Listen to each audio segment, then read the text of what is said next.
저는 각종 보험 사고를 처리하기 위해 다양한 사람들을 만나는 경우가 많습니다. 그중 개인적으로 최악이라고 생각하는 몇 분이 있습니다. 오늘은 교통사고 가해자 중 최악이라고 생각했던 한 분에 대한 얘기와 함께 무보험차 상해라는 담보에 대해서 한번 얘기해 볼까 합니다. 이분이 왜 최악의 가해자인지 한번 보시죠. 일단 이분 사거리에서 신호위반을 하다가 오토바이 운전자와 충돌합니다.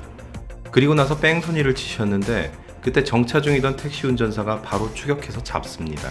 근데 잡고 보니 음주로 인해 면허 취소 수치에 해당하는 음주운전 상태입니다. 더 놀라운 건 이미 음주로 인해 면허 정지 기간 중이었습니다. 근데 또 운전하신 자동차가 대포차입니다. 보험에 가입되어 있을 리가 없습니다. 정말 한 가지도 하기 어려운 경우를 단 한 번에 모조리 해버리신 거죠. 상대방 오토바이 운전자는 어떻게 됐을까요? 이분의 고통은 이루 말할 수가 없습니다. 이분은 결국 오랜 기간 동안 치료를 받았어야 했고 심각한 연구장애를 입으셨습니다. 근데 앞서 말한 것처럼 가해자는 보험에 가입되어 있지 않은 상태였습니다. 이때 이 피해자분은 어떻게 하셔야 될까요? 이런 때를 대비해서 정부 보장 사업이라는 것이 이미 마련되어 있습니다. 정부는 미리 기금을 모아두고 뺑소니, 책임보험 미가입, 도난 및 무단운전 등이 발생한 경우에 피해자를 보상하고 있습니다. 만약 앞에서 말한 세 가지 사고가 났다면 경찰에서 교통사고 사실 확인원을 발급받아서 자동차 보험회사 아무 곳에나 청구를 하면 됩니다. 근데 문제는 정부 보장 사업의 경우 한도가 정해져 있다는 것이 문제입니다. 일단 정부 보장 사업은 사망 및 장애는 최고 1억 5천까지, 부상은 최고 3천만 원까지 보상합니다. 이렇게 보면 넉넉해 보이지만 사실 실제 든 비용과 손해를 그 한도까지 보상해 주는 건 아닙니다. 다친 정도에 따라 급수를 매겨서 각 급수마다 보상 한도가 정해져 있습니다. 예를 들어 4급의 부상이라고 하면 치료비는 1천만 원밖에 보상되지 않습니다. 그럼 아까 그 오토바이 운전자가 보상받지 못한 총 금액은 얼마일까요? 자그만치 5천만 원이나 됩니다. 이걸 본인이 감수하던지 아니면 가해자에게 받아내야 합니다. 근데 아까 보신 것처럼 그렇게 대책 없는 분이 5천만 원의 자산이 있으실까요? 이때 오토바이 운전자의 자동차 보험을 한번 살펴보겠습니다. 오토바이 보험이 아니라 따로 소유하고 계시는 자동차의 보험 말입니다. 자동차 보험은 남을 위한 담보와 나를 위한 담보로 구성되어 있습니다. 남을 위한 담보는 배상책임보험이라고 하여 타인에게 끼친 손해를 배상하기 위해 마련한 보험입니다.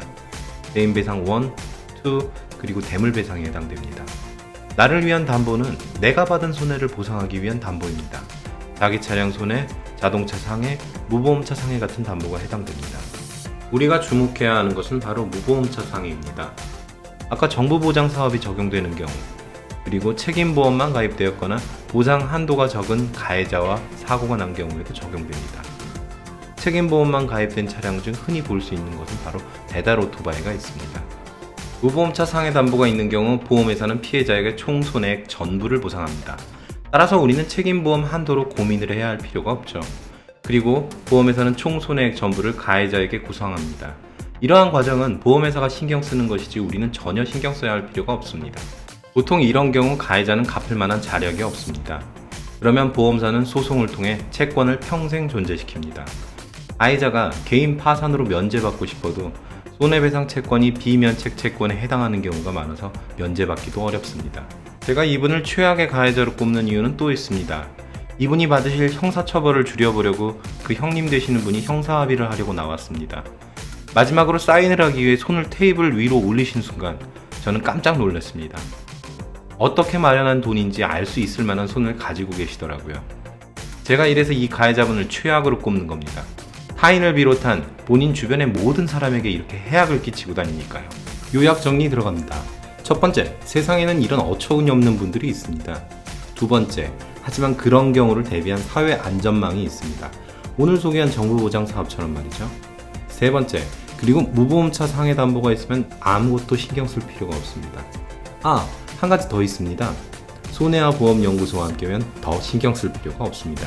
손해와 보험 연구소는 보상 상담 및 교육을 전문으로 하고 있습니다. 필요하신 분들은 화면의 주소로 연락 주십시오. 들어주셔서 감사합니다.